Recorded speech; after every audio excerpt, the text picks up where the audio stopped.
साई बंगी सतनाम। तो आज पानीपत में परमपिता परमात्मा के मूल ज्ञान का प्रचार होने जा रहा है। बहुत बड़े भाग होते हैं उन जीवों के जो अपने पूरे जीवन काल में एक बार भी इस मूल ज्ञान को सुन पाते हैं, और उससे भी बड़े भाग होते हैं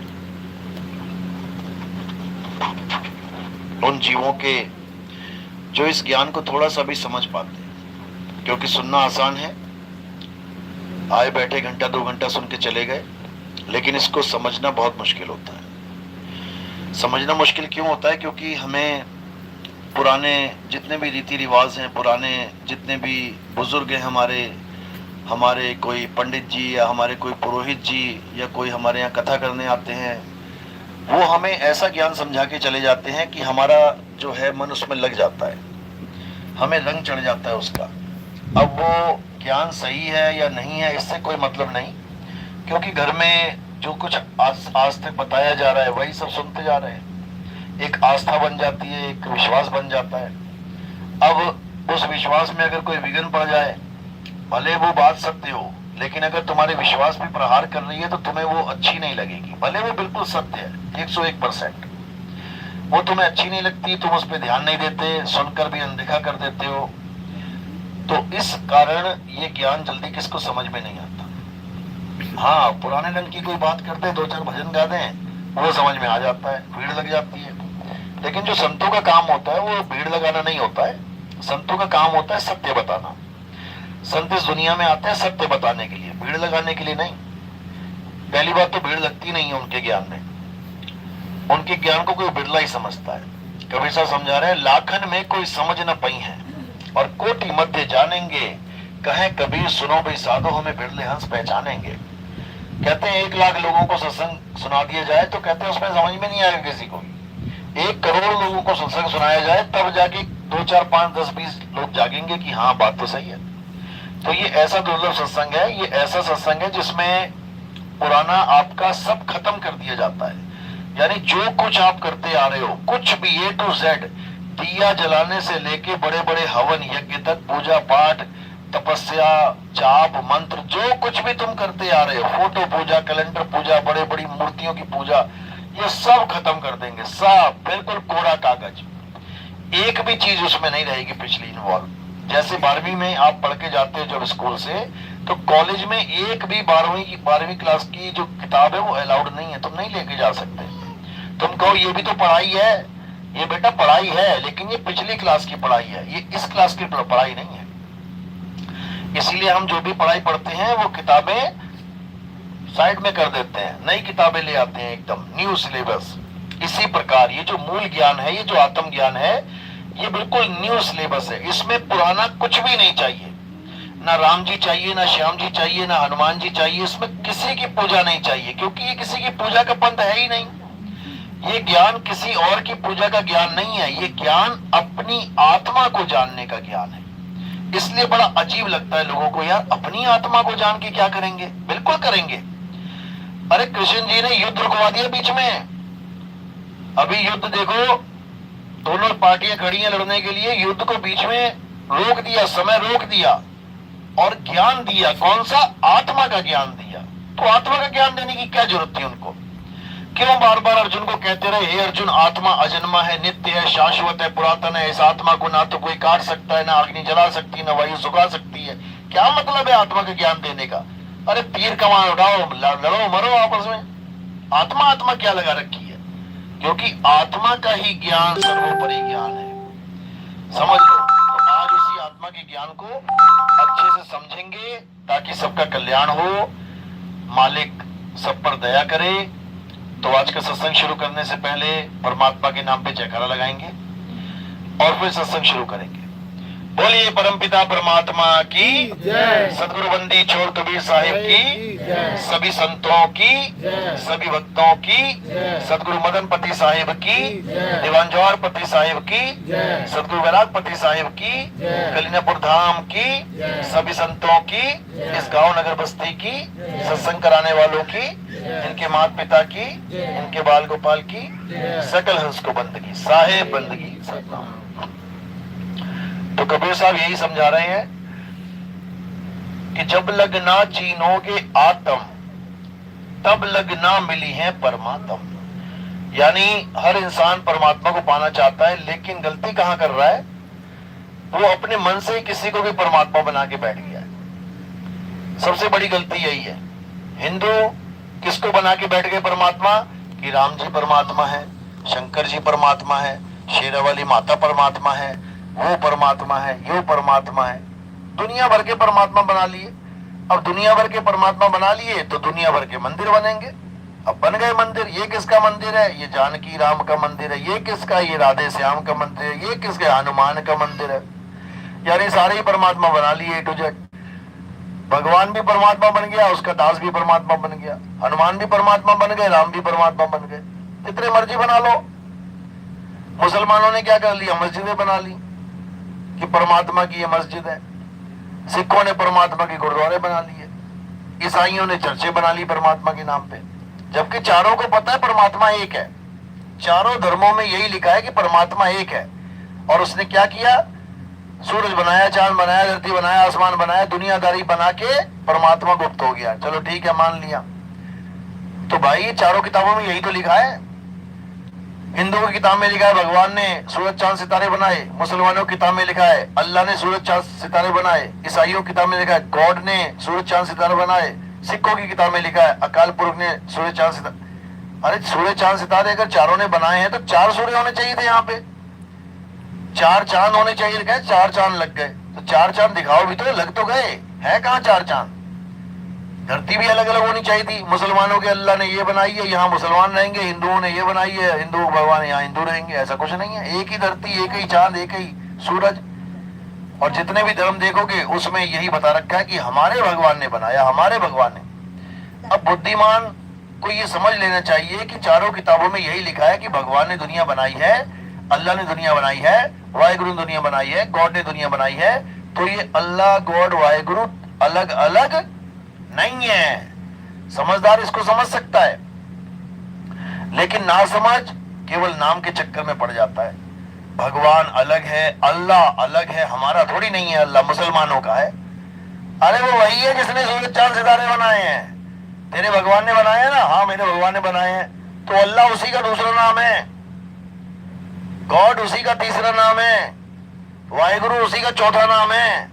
जैसे पानी पीते हो ना, कितने नाम है? पहला नाम है जल, दूसरा नाम है वाटर, तीसरा नाम है पानी, चौथा नाम है नीर, पांचवा नाम है तोय, छठा नाम है जौल।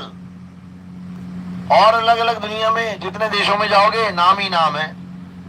तो लड़ते रहोगे, झगड़ते रहोगे। देखो भाई गाड़ी तो करते रहोगे क्या? लड़ाई झगड़ा करते रहोगे क्या नामों के पीछे?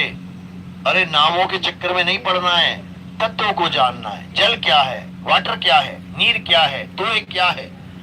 जब तुम उसके तत्व ज्ञान में आ जाओगे तब तुम्हें पता लग जाएगा कि हाइड्रोजन और ऑक्सीजन ही जल है। हाइड्रोजन और ऑक्सीजन का मेल H2O ही पानी है, H2O ही नीर है, H2O ही तोय है। फिर तुम नामों के चक्कर में नहीं आओगे, फिर तुम उसके तत्व ज्ञान में आ जाओगे। यानी H2O ही हमारी प्यास बुझाता है, उसी का नाम जल, वाटर, नीर, तोय, पानी है। यानी सारे झगड़े खत्म। लेकिन हम क्या करते हैं? हम केवल नामों के चक्कर में पड़ जाते हैं कि हम भगवान को मानते हैं, हम अल्लाह को नहीं मानते। एक बिल्कुल ऐसा हो गया जैसे हम जल को मानते हैं, हम वाटर को नहीं मानते। अरे भैया वो भी वही है। लेकिन ये कैसे समझ में आए? ये तब समझ में आता है जब हमारे जीवन में कोई तत्वदर्शी संत आता है। अध्याय 4 34वां श्लोक यही समझा रहे गीता में। हे अर्जुन, अगर तुम सत्य को जानना चाहते हो, असत्य को तुम जान ही चुके हो। ये जितने देवी देवताओं की पूजा चल रही है सब असत्य है, झूठ है। ये असत्य को तुम जान ही चुके हो। लेकिन अगर सच में सत्य को जानना चाहते हो तो कहां जाना है? तो तुम ऐसे तत्वदर्शी संत की शरण में जाओ जिसने परम तत्व को जान लिया है, जिसने सत्य को जान लिया है। जिसने सत्य को जान लिया वो तुम्हें भी बता देगा सत्य क्या है। जिसने करंट का झटका खा लिया वो तुम्हें भी समझा देगा कि झटका कैसे लगेगा, तुम भी लगवा लेना। लेकिन जिसने कभी करंट का झटका खाया नहीं और केवल बातों में करंट करंट कह रहा है, वो ना तो तुम्हें कभी करंट का झटका लगवा सकता है, ना ही तुम्हें लग जाए तो बता सकता है कि ऐसा होता है, क्योंकि उसे खुद ही नहीं लगा, तुम्हारे वाला क्या बताएगा। तो गीता में पूजा पाठ करने वाले या हरे कृष्णा राधे राधे जपने वालों का उसकी महिमा नहीं गाई है, उनको तो दर किनारे कर दिया गया है, बिल्कुल बिल्कुल किनारे। नहीं चाहिए ये लोग। कौन चाहिए? तत्वदर्शी संत चाहिए, जो तत्व का दर्शन करवाए, तत्व का भेद बताए। क्योंकि हे अर्जुन, मैं शरीर नहीं हूं, मैं ये शरीर नहीं हूं कि कोई मुझे समझे कृष्ण जी कैसे, दो हाथ दो पैर आंख नाक कान बाल खाल, ये मैं नहीं हूं। ये तो मेरा शरीर है, ये तो मैंने धारण किया है। जैसे ये कपड़े हैं, मैं कपड़ा थोड़ी नहीं हूं। आज कपड़े धारण किए मैंने, आज सफेद कर लिए, कल पीले, परसों गुलाबी, फिर संतरी, फिर नीले, फिर काले। मैं नहीं हूं रंग बिरंगा, मेरे कपड़े रंग बिरंगे हैं। इसी प्रकार ये आंख कान नाक ये क्या है? ये मेरे कपड़े हैं, ये मेरे कपड़े हैं, मैं नहीं हूं। तो मैं कौन हूं? हे अर्जुन, तू और मैं शरीर नहीं आत्मा है। मैं अजन्मा हूं, नित्य हूं, शाश्वत हूं। देखो क्या लिखा है उसमें, लेकिन कोई पढ़ता ही नहीं है, कोई समझता ही नहीं है, ना ही कोई बताने वाला मिलता है। तो बस वही घिसी पिटी जो रीति रिवाज है उसी को निभाते चले जाते हैं, पत्थर पूजते रहते हैं। पत्थर को भगवान मान लेंगे, लेकिन आत्मा को भगवान नहीं मान सकते। जिस आत्मा के कारण तुम पत्थर पूज रहे हो उसको तुम जानते नहीं हो। जो पत्थर एक दिन टूट जाएगा, मंदिर से उठा के बाहर पीपल के नीचे रख दिया जाएगा, उसको तुम भगवान मान बैठे हो। दिक्कत ये है। तो गीता में यही समझाया गया कि हे अर्जुन, इस दुनिया में दो प्रकार के तत्व हैं, एक असत्य तत्व, एक सत्य तत्व। बस दो ही चीजें हैं। अगर इन दो चीजों को तुमने अच्छे से समझ लिया तो तुम्हारा जीवन सफल हो जाएगा। और इसको नहीं समझ पाए तो फिर 84 में जाने के लिए तैयार हो जाओ। इसके बाद तुम्हें कुत्ता बिल्ली हाथी घोड़ा बकरा इतने शरीर मिलेंगे, इतने शरीर मिलेंगे, और एक पर भी कपड़ा नहीं होगा, नंगे घूमोगे तुम। देख लो गाय घूम रही है नंगी, कहते 33 करोड़ देवी देवता है, फिर भी देखो कूड़े के ढेर पे कूड़ा खा रही है। क्यों नहीं रोक लेते 33 करोड़ देवी देवता? रोक ले उसको। समझो, कोई किसी को नहीं रोकता। ये सब कर्मों का खेल है, सब निकल जाएंगे यहाँ से, अपने अपने कर्मों के हिसाब से भुगतेंगे। कोई सूअर बन के नालियों में घूमेगा, कोई नहीं पहचानेगा ये मेरी कंपनी का सीईओ था। गंद खा रहा होगा वहां खड़ा होके, कोई नहीं पहचानेगा उसको, कोई नहीं पहचानेगा ये बहुत बड़ा मंत्री था, बाहर भौंक रहा हुआ कुत्ता बन के, कोई नहीं पहचानेगा ये मंत्री संतरी था क्या था।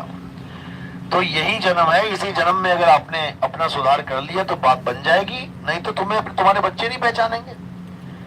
तुम बाहर गाय बन के खड़ी हो जाओगी भीख मांगने के लिए, रोटी दे दो, डंडा मार के भगा देंगे, पानी फेंक देंगे ऊपर, निकल यहाँ से। तुम्हारी माँ होगी वो, लेकिन शक्ल बदल दी काल भगवान ने, माया ने, नहीं पहचान पा रहे हो।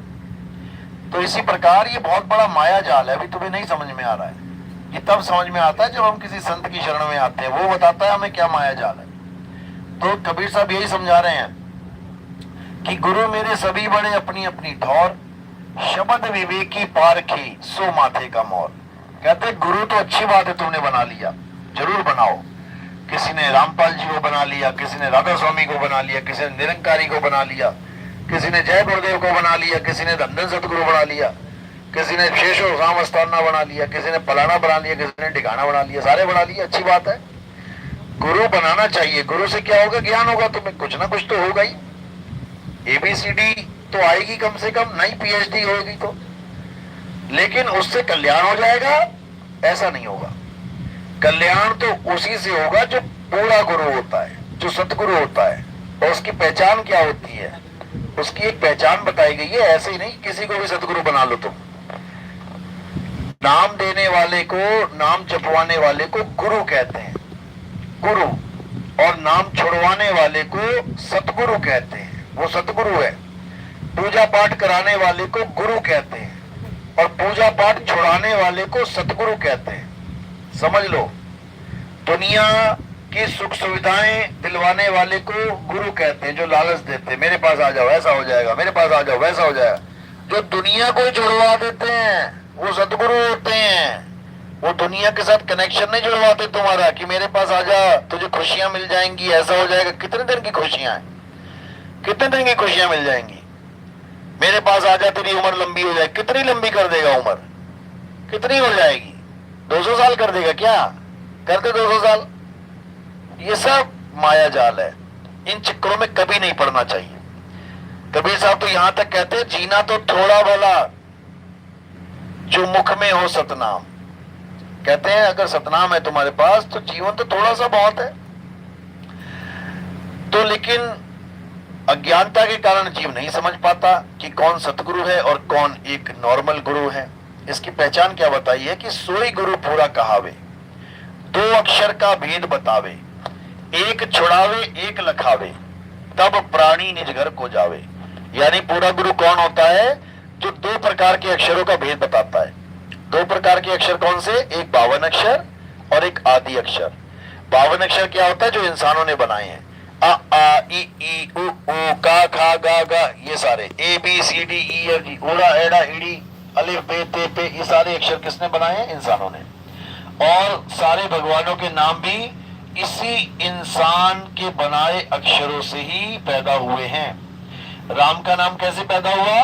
जब या रा ला वाली लाइन बन गई तो रा उठा लिया, पा फा बा भा मा वाली लाइन बन गई, मा उठा लिया। अगर रा और मा 2 अक्षर की खोज ना करता ये इंसान, बताओ राम नाम कैसे आ जाता? नहीं आता। तो ये राम नाम भी कैसे आया है? 52 अक्षरों से। ये हरे कृष्णा कैसे आया है? 52 अक्षरों से। ये अल्लाह अकबर कैसे आया है? 52 अक्षरों से। ये गॉड ईसा नाम आया है 52 अक्षरों से।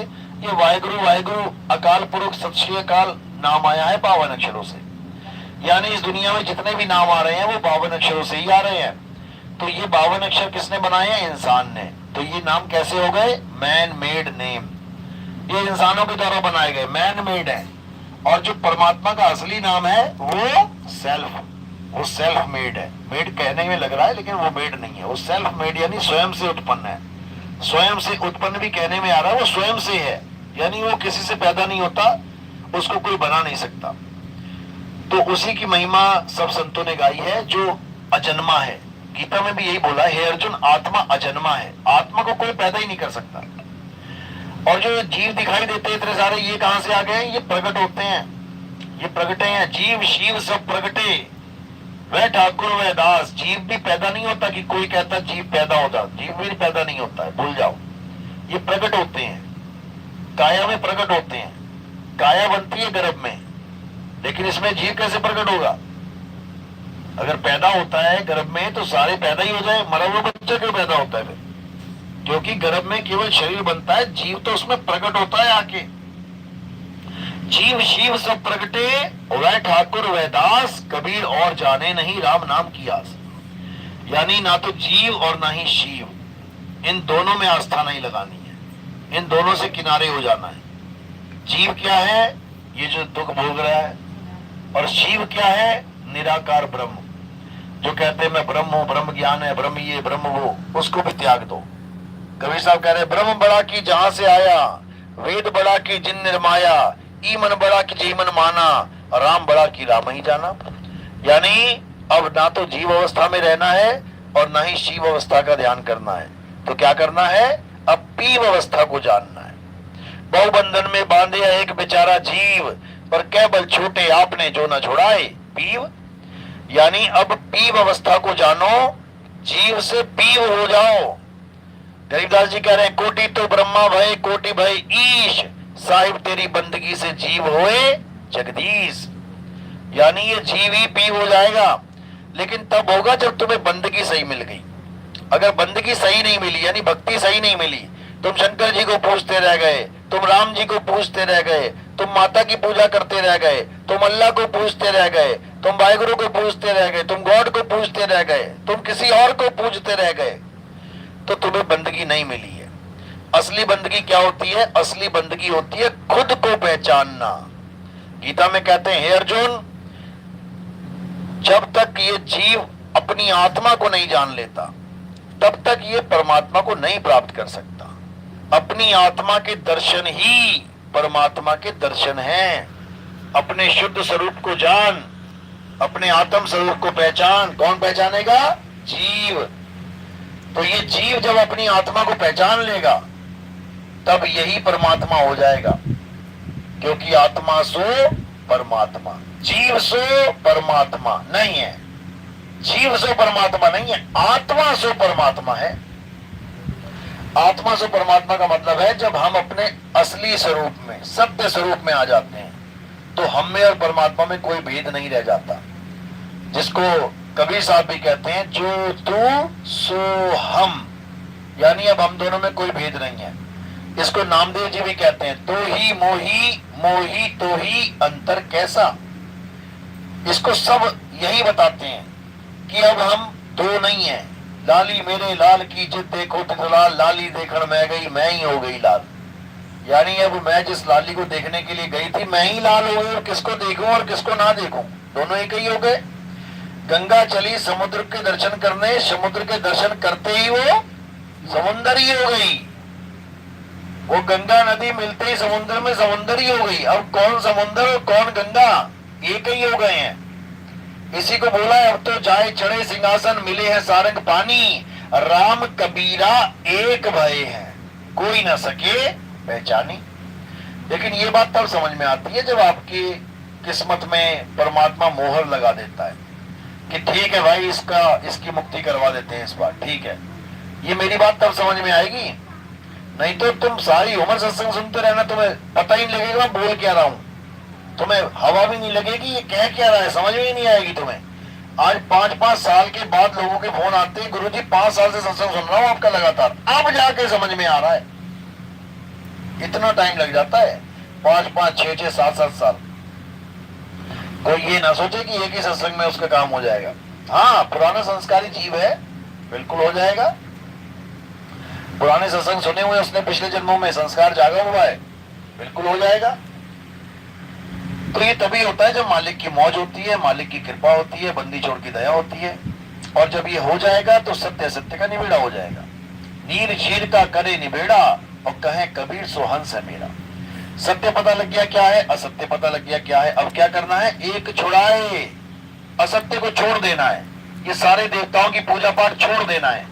देखो क्या लिखा है, अध्याय 7 23वां श्लोक। हे अर्जुन, जो देवी देवताओं की पूजा करते हैं वो अल्प बुद्धि जीव हैं, उनकी छोटी अकल होती है। क्यों?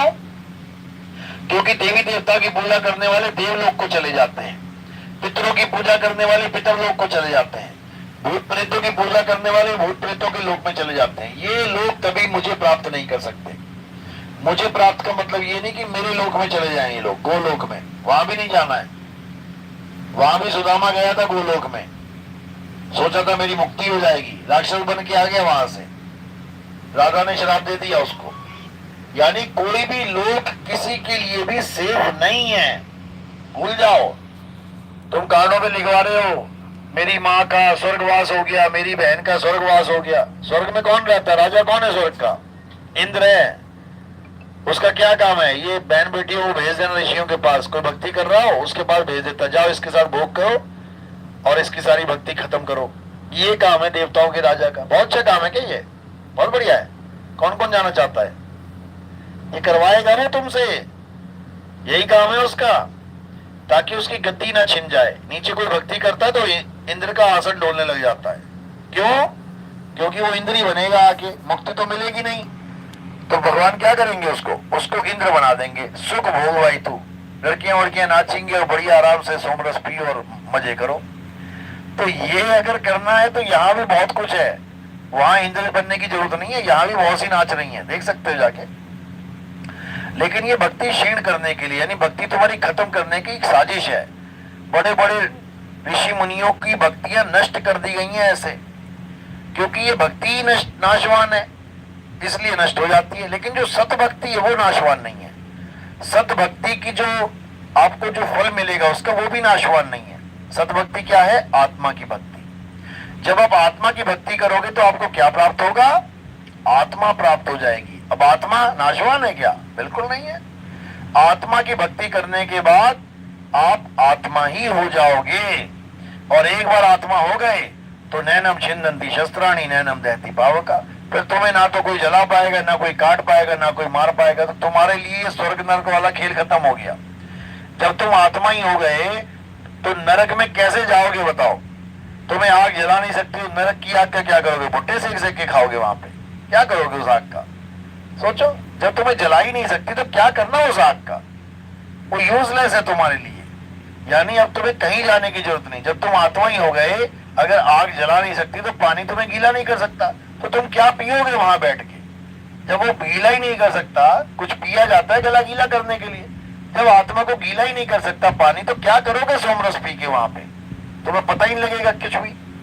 कहने का मतलब आत्मा हर चीज से निर्लेप हो जाती है। आत्मा को किसी चीज की जरूरत नहीं है। आत्मा को सांसों की जरूरत नहीं है। बिना सांसों के आत्मा जिंदा है। सांसों से कौन जिंदा है? शरीर। सांस किसके लिए जरूरी है? शरीर के लिए, आत्मा के लिए थोड़ी नहीं कि आत्मा भी सांस ले रही है उसके बाद ऑक्सीजन लगानी पड़ रही है आत्मा को भी। ऐसा कुछ नहीं है। आत्मा अजन्मा है, नित्य है, शाश्वत है। आत्मा 5 तत्वों से न्यारा है। जब 5 तत्व पैदा भी नहीं हुए थे तब भी आत्मा था, है और रहेगा। उसी आत्मा को जानना है, क्योंकि वो आप ही हो और कोई नहीं है। तू सिमरन किसका करे? तू ही है, आपे आप। अपने आप को भूला बैठा है। कभी अपने आप को लड़की समझ रहा है, कभी लड़का समझ रहा है, कभी बच्चा समझ रहा है, कभी बूढ़ा समझ रहा है। ये एक सपने की तरह खेल चल रहा है। सपने में हमें आदमी औरत बना दिया गया है। असल में हम आदमी औरत बच्चा बूढ़ा जवान नहीं है। हम क्या है? आत्मा। तो एक ऐसा सपना आ गया जिस सपने में आदमी बन गए, औरत बन गए, सब कुछ बन रहे हैं। कुत्ता, बिल्ली, हाथी, घोड़ा, ये सब संसार एक सपना ही है। शंकर जी ने बोला भी एक जगह, कहते उमा कहो मैं अनुभव अपना, सत हरि भजन जगत सब सपना। अब जगत सपना है, बता भी रहे हैं, लेकिन सपने में भी ऐसे जी रहे हैं जैसे बिल्कुल असलियत हो। शादी भी कर ली, बच्चा भी हो गया है, भक्ति भी कर रहे हैं, राक्षसों का वध भी कर रहे हैं, ये भी कर रहे हैं, वो भी कर रहे हैं। तो सपने में ऐसे जीवन जी रहे हैं जो बिल्कुल रियलिटी है, और सपने वालों से ही अपनी पूजा भी करवा रहे हैं। बताओ, सपने में जब भगवान सपने में दिख रहा है वो भी तो सपना ही है। राम जी दिख रहे हैं जगत में, जगत में तो सपना है। जब जगत सपना है तो जगत में दिखने वाली चीजें भी तो सपना ही है। ये मोबाइल सपने में दिख रहा है हम लोग, ये सत्संग सपने में चल रहा है, ये ईंट पत्थर, ये भट्टे, ये नौकरी, दुकान, मकान, ये सब सपने में है। ये मंदिर, मस्जिद, गुरुद्वारे सपने में है, क्योंकि जगत सब सपना। तो राम जी, कृष्ण जी, हनुमान जी, ये सब भी तो सपने में ही आ गए। ये भी तो सपने में दिखाई दे रहे हैं। यानी जगत सब सपना, यानी जगत झूठ है। जगत झूठ है तो ये सब भी झूठ है, ये सब भी झूठ है। फिर सच क्या है? अब सच जानना है तो हमारा सत्संग आता है, ये सच या वो सच, बस इतना लिख देना, ये सच या वो सच। हमारा सत्संग आ जाएगा, उसको सुन लेना, तुम्हें पता लग जाएगा सच क्या है। ना ये सच ना वो सच। तो क्या है सच? आत्मा ही सच है। आत्मा के अलावा और कुछ सच नहीं है। आत्मा है तो सपना देख रहे हो, आत्मा नहीं होगी सपना भी नहीं देख पाओगे।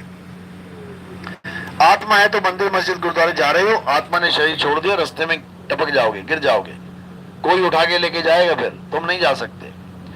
आत्मा है तो तुम्हें पूरा प्यार मिल रहा है घर में, मेरा बेटा, मेरी बेटी, मेरी बीवी, मेरा पति। और जैसे ही आत्मा ने शरीर को छोड़ दिया, अरे भैया भूत बन गई है, ले जाओ इसको, कहो 2-4 महीने रोक ले अपने साथ, कमरे में रख ले इसको। अरे ना भैया, एक रात में रोक सकता है इसको मैं। यानी आत्मा है तो सारी उम्र गुजार लेंगे तुम्हारे साथ लोग प्यार करते हुए। आत्मा नहीं है तो एक रात नहीं गुजार पाएंगे तुम्हारे साथ, क्या चुड़ैल बन के चिपक जाएगी भाई। उसके बाद मंत्र लगवाते फिरेंगे, घर में आ ना जाए, घोड़े की नाले लगवाते फिरेंगे, पिताजी वापस ना आ जाएं। बूढ़ा बूढ़ी मर गए, उनके कपड़े उपड़े, उनके तकिए वकिए सब फेंक देते हैं, लेकिन उनका मकान नहीं फेंकते, उनकी दुकान नहीं फेंकते, उनकी कार नहीं फेंकते, उनके सोने के जेवर नहीं फेंकते, उनकी अंगूठी नहीं फेंकते, सब कुछ रख लेते हैं। वो कपड़े ही ज्यादा थे क्या? उससे ज्यादा मोह था उसको क्या? वो अपनी सोने की चूड़ियां लेने आ रही है तेरी सास, लग जाएगा पता तुझे। तो कहने का मतलब ये है, ये सब भरम जाल है भाई, कहां चक्रों में पड़े हो। आत्मा को जानो, आत्मा ही सत्य है।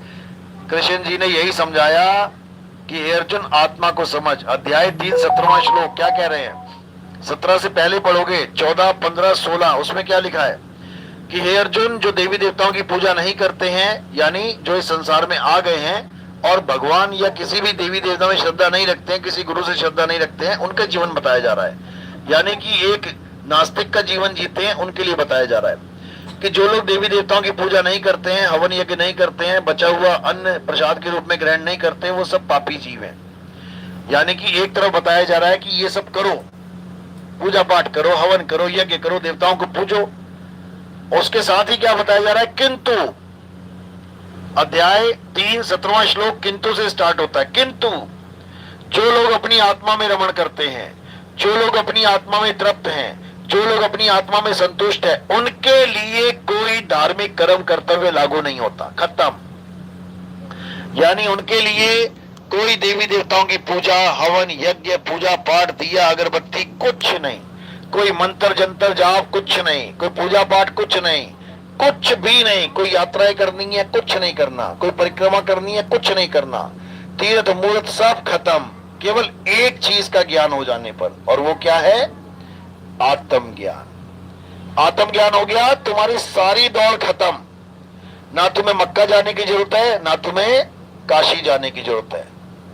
यही समझा रहे, जल में मीन प्यासी, मोहे देखत आवे हासी, आत्म ज्ञान बिना नर भटके, कभी काबा कभी काशी।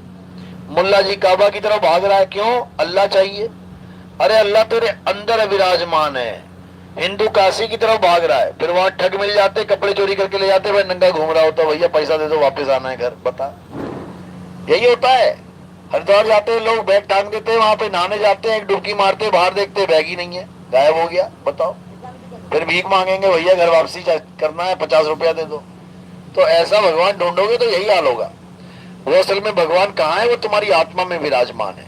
कैसे विराजमान है, जो तिल माही तेल है, तिलों का भंडार भरा है तुम्हारे घर में, लेकिन तेल ढूंढने के लिए तुम गली नंबर 4 में घूम रहे हो, गली नंबर 8 में घूम रहे हो, तो तुमसे बड़ा बेवकूफ कोई नहीं है। जीव तिल माही तेल है और जीव चकमक में आग। अब पत्थर यहां टकराएगा तो आग कहां होगी, काशी में जलेगी क्या, या कहीं केदारनाथ में जलेगी आग। यहां पत्थर टकरा रहे हो तो यहीं जलेगी, यहां तिल पड़ा है तो यही है तेल भी, यहां दूध पड़ा है तो घी भी यही है, यहां हिरण खड़ा है तो कस्तूरी भी यही है। तो कह रहे हैं ज्यो तिल माही तेल है, ज्यो चकमक में आग, तेरा साईं तुझ में है, जाग सके तो जाग। यानी जो जाग जाता है उसको समझ में आ जाता है। कह रहे ना कृष्ण जी, हे अर्जुन, हाँ मैं परमात्मा हूं, जैसे तू भी परमात्मा है, मैं जाग चुका हूं और तू जागा नहीं है, बस इतना सा खेल है। जो जाग जाएगा वो पार हो जाएगा, जो नहीं जागेगा वो फिर 84 का आहार हो जाएगा, फिर हर जगह उसको मौत के मुंह में जाना पड़ेगा। तो यही कबीर साहब समझा समझा के थक गए, लेकिन इन रब के बंदों के पल्ले बात नहीं पड़ी। तो कबीर साहब बार बार एक ही बात को दोहराते हैं कि गुरु तो करो, लेकिन पूरा गुरु करो। उसकी पहचान क्या है, कहते कहें कबीर अक्षर दो भाग, होगा खसम तो लेगा राग। ऐसा गुरु करो जो 2 प्रकार के अक्षरों का ज्ञान दे दे, एक आदि अक्षर और एक 52 अक्षर। 52 अक्षर को छुड़वा दे, आदि अक्षर को लखा दे, अज्ञान को छुड़ा दे, ज्ञान को लखा दे, असार को त्याग दे और सार को पकड़वा दे। बोल भी रहे हैं सतगुरु ऐसा चाहिए जैसा सूप सुहाए, और सार सार तो गही रहे, थोता दे उड़ाए। अब थोता है क्या, जब तक ये नहीं पता तब तक थोते से दिल लगा रहेगा। तो गीता में क्या कहते हैं, अर्जुन, हे अर्जुन, जो थोथा ज्ञान है यानी असार है, वो क्या है, वो हर वो चीज है जो बदल जाती है। इस संसार में जो चीज बदल रही है वो असार है, जो चीज पैदा हो रही है और मर रही है असार है, जो सदा एक सी नहीं रहती वो असार है, उसको त्याग। जैसे पीपल का पेड़ देखो, अभी लगाओ, बीज लगाया, आज छोटा सा हुआ, धीरे धीरे बढ़ने लग गया, बदल रहा है रोज, असार। इसकी पूजा करोगे तो असार की पूजा चल रही है। तुलसी देख लो, तुलसी आज हरी भरी है, 10 दिन पानी नहीं डाला, पीली हो गई, असार है। यानी जो बदल जाए, जो एक जैसी ना रहे, वो असार है, उसकी पूजा नहीं करना है। मंदिर ले लो, आज बड़ा सुंदर है, कल को भूकंप आया, दरारें पड़ गई, टूट गया, असार है। आज मूर्ति ले लो, बड़ी पूजा हो रही है, थोड़ी सी खंडित हो गई, उठा के पंडित जी ने नदी के किनारे रख देनी है, असार है। असार का मतलब यानी जो सदा एक रस नहीं रहता, अखंड नहीं है। लेकिन जो परमात्मा है वो अखंड है, वो खंडित नहीं होता, वो सदा एक सा रहता है। और वो क्या चीज है, वो हमारा असली स्वरूप है। हमारा असली स्वरूप क्या है? हमारा असली स्वरूप परम आत्मा है। और हमारा अज्ञानता वाला स्वरूप क्या है? वो जीवात्मा है। अभी हम जीवात्मा बने बैठे हैं, अज्ञानी है। जब हमें ज्ञान हो जाएगा, अपने असली स्वरूप का पता लग जाएगा, तो हमारा ही स्वरूप परमात्मा स्वरूप हो जाएगा। इसका मतलब ये नहीं कि तुम्हारा शरीर नहीं मरेगा, शरीर तो मरेगा, शरीर तो मरा ही हुआ है, वो तो तुम चला रहे हो। जैसे पंखा ये मरा ही हुआ है, ये अपने आप नहीं चलता, ये तो करंट लगा दिए तो दौड़ रहा है। करंट की तार हटा दो, देखते हैं जिंदा है कि मुर्दा है, चलता है कि नहीं चलता है, नहीं चलेगा। करंट की तार लग गई तो भाग रहा है, तुम्हें लग रहा है जिंदा है, 200 की स्पीड में भाग रहा है। इसी प्रकार ये शरीर तुम्हें लग रहा है जिंदा है, मेरी माँ जिंदा है, मेरा भाई जिंदा है, मेरी बेटी जिंदा है, जिंदा नहीं है, जिंदा किया गया है उसको। किसने किया जिंदा? इस आत्मा ने जिंदा कर रखा है। और जैसे ही आत्मा छोड़ देगी शरीर को, ये ऐसे गिर पड़ेगा पत्ते की तरह। असल में ये पहले भी मुर्दा था, ये आज भी मुर्दा है। ये जिंदा दिखाई दे रहा है, क्यों? क्योंकि चल रहा है, खा रहा है, पी रहा है, दिल धड़क रहा है, सांस चल रही है, तो हमने मान लिया जिंदा है। ऐसे तो कार भी चल रही है, सांस ले रही है, देखो पीछे हवा निकल रही है उसके, देखो हॉर्न भी बजा रही है, इंजन भी चल रहा है। ये हमारा भी इंजन चल रहा है, दिल की धड़कन, कार का भी इंजन चल रहा है, तो कार को भी जिंदा कह दो? नहीं है जिंदा। केवल चलना, खाना, पीना, देखना, इसको जिंदा नहीं कहते हैं। जिंदा का मतलब है जो सदा सदा जीवित रहे, वही जिंदा है। जीव सोई जो जुग जुग जीवे, उत्पत परलय माही, देह धरे भर में 84 निर्भय कबो नाही। जिंदा वो है जो सदा जिंदा रहे। जो मर जाए वो काहे का जिंदा है? और जो मरा हुआ है वो सदा ही मरा हुआ है, बस जिंदा आभास हो रहा है। पंखा लगा के तुम 10 साल टांगे रहो, मुर्दा है, कैसे चलेगा? लेकिन जिस दिन तुमने कनेक्शन ले लिया सरकार से बिजली का, और जिस दिन तुमने करंट लगा दिया उसमें, वो भागने लग जाएगा। यानी मुर्दे में जीवित, मुर्दे को तुमने जीवित कर दिया है। कितने समय के लिए? जितने समय के लिए तार लगी हुई है वो मुर्दा ही है। मुर्दा भागने लग गया, तुम्हें लग रहा है जिंदा है वो। तो इसी प्रकार ये 5 तत्व मुर्दा हैं। आकाश मुर्दा है, वायु मुर्दा है, अग्नि मुर्दा है, जल मुर्दा है, थल मुर्दा है। लेकिन यही 5 तत्व जब ये शरीर बन के बैठ गए और बीच में लग गया करंट, अब देखो कैसे बोल रहा है ये शरीर, समझो। तो ये सारे यंत्र इस शरीर में फिट हैं, और जो कुछ भी हो रहा है ये हमें लग रहा है कि ये सब चल रहे हैं, खा रहे हैं, पी रहे हैं अपने आप। कोई अपने आप नहीं चल रहा है, चलाया जा रहा है करंट के द्वारा, आत्मा के द्वारा। तो अब क्या करना है? अब बाकी चीजों को त्यागना है। पूजा पाठ जितना कर लिया, बहुत अच्छी बात है। अब जितना जीवन शेष बचा है उसमें क्या करना है? अपनी आत्मा को जानना है, केवल अपनी आत्मा को जानना है और कुछ नहीं करना है। जब अपनी आत्मा को, यानी अपने सत्य स्वरूप को, अपने आत्म स्वरूप को जान लोगे, तो तुम में और परमात्मा में कोई भेद नहीं रहेगा। परमात्मा ढूंढने की जरूरत नहीं पड़ेगी, तुम ही परमात्मा हो जाओगे। समझ लो। तो कह रहे हैं, स्वासा की कर सिमरनी कर अजपा का जाप, परम तत्व का ध्यान धर, सोहम आपे आप। तुम ही सोहम हो जाओगे, यानी जो तू सो हम, जैसा तू वैसे हम, भेद नहीं रह जाएगा कोई। यानी परमात्मा की खोज खत्म हो जाएगी, तुम्हें खुद में ही परमात्मा मिल जाएगा।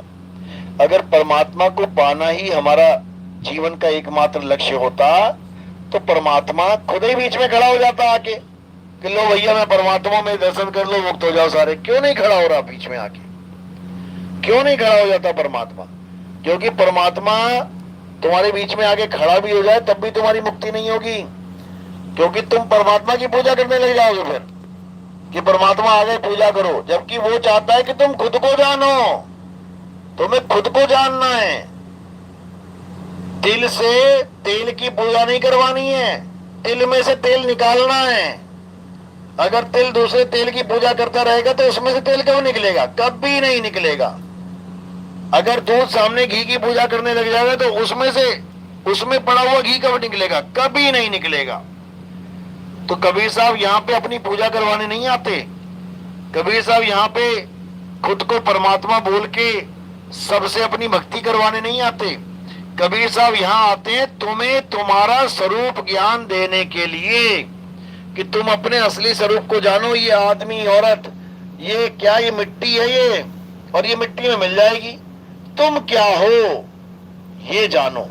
ये बताने के लिए कबीर साहब यहां पे आते हैं। तो साहिब समझा रहे हैं कि जो तंत्र मंत्र देते हैं वो अधूरे गुरु हैं, और जो स्वरूप ज्ञान देते हैं वो पूरे गुरु हैं। अरे तंत्र मंत्र देत फिरत हैं माया के अभिमाना, कहते घर घर मंत्र देत फिरत हैं माया के अभिमाना, और गुरु व सहित शिष्य सब बूढ़े, अंत काल पछताना, साधो देखो ये जग बौराना। यानी जो लोग मंत्र जंत्र देके लोगों का जीवन बर्बाद कर देते हैं, कहते हैं उनकी बहुत दुर्गति होती है। वो खुद भी जाते हैं 84 में, अपने चेलों को भी लेके जाते हैं। समझ लो। तो क्या कह रहे हैं, गुरुआ तो घर घर फिरे कौड़ी केर 50, अपने रूप की खबर नहीं शिष्य करण की आस। यानी गुरु को अपने रूप की खबर नहीं है कि मैं क्या हूं, और चेले मूंढने में लगा हुआ है, तो दोनों की दुर्गति हो जाएगी। गुरु को क्या चाहिए, गुरु पहले अपने स्वरूप को जाने, स्वरूप ज्ञान होना चाहिए गुरु को। फिर क्या होगा, फिर गुरु चेले को अपना स्वरूप लगाएगा। गुरु चेले को अपना स्वरूप देता है, चेले को चेला नहीं रहने देगा। वो कीट न जाने भृंग को गुरु कर ले आप समान। तुम्हें लड़का या लड़की नहीं रहने देगा तुम्हारा गुरु। क्या बना देगा तुम्हें, आत्मा बना देगा तुम्हें, आत्मा। जब तुम आत्मा बन जाओगे तो कब मरोगे, फिर कितने साल बाद, कभी नहीं। तो क्या हो गए तुम, अमर। साहिब कहते हैं अमर करूं सतलोक पठाऊं, ताते बंदी छोड़ कहाऊं। कहते हैं हमारी वाली भक्ति में तुम भगत नहीं रह जाओगे कि किसी भगवान की भक्ति कर रहे हो।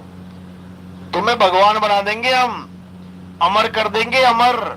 ये मरना जन्मना खत्म कर देंगे तुम्हारा, और तुम सदा सदा के लिए मुक्त हो जाओगे।